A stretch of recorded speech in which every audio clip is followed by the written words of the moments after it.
Welcome back for part 2 of this dish, and today we will be focusing on the mac and cheese, so let's get to it. Firstly, we will be starting with our roux, and that consists of a fat and flour. So we will be using 1 whole stick of salted butter along with 3/4 cups of flour.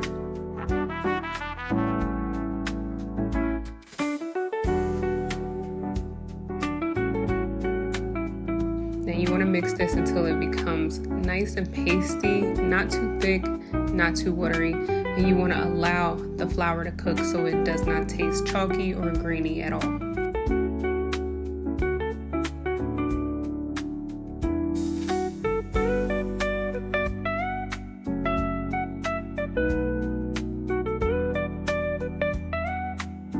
Now that our roux has been cooked, you want to add 2 cans of evaporated milk and stir until smooth. You can add the milk slowly to ensure the smooth texture and there won't be any clumps, but you can also use a whisk as well. That'll better incorporate the two together.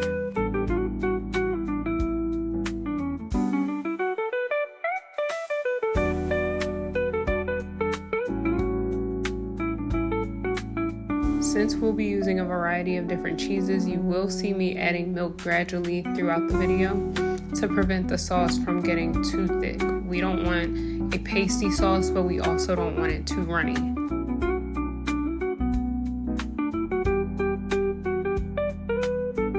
First up, we have our funky cheeses, which are Asiago and Gouda.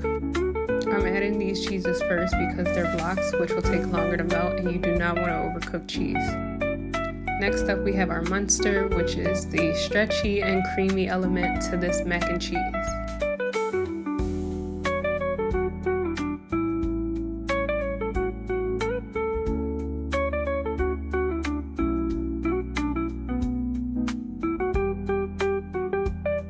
Once your Munster cheese is almost completely melted, now's the time to add our cheddar and Monterey Jack.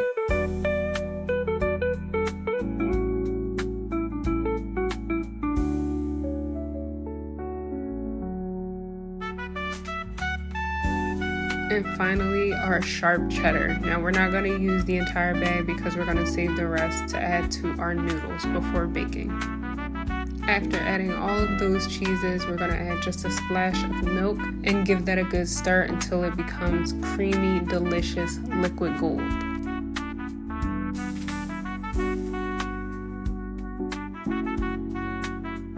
Now we're going to season our cheese sauce, starting with seasoned salt, onion powder, garlic powder, and finishing off with black pepper.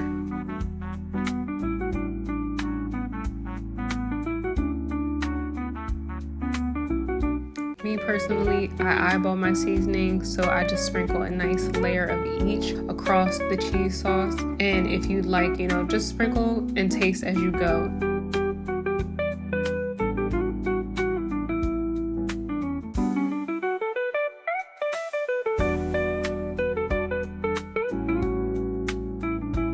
I don't know about y'all, but for me, this is the perfect consistency.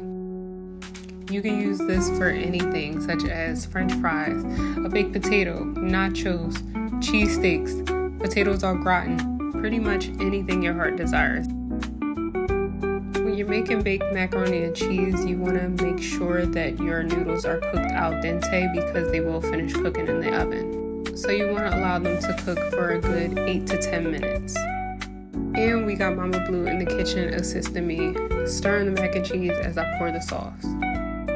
Make sure you scrape every last bit of that cheese sauce into the mac and cheese. No drop gets left behind.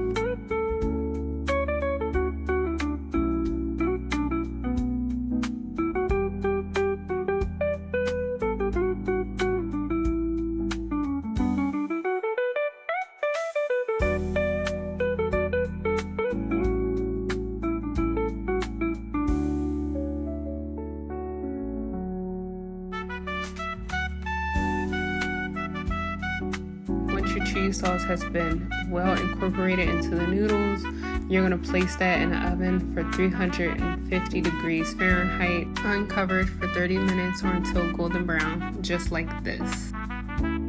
Bon appetit, it is time to eat.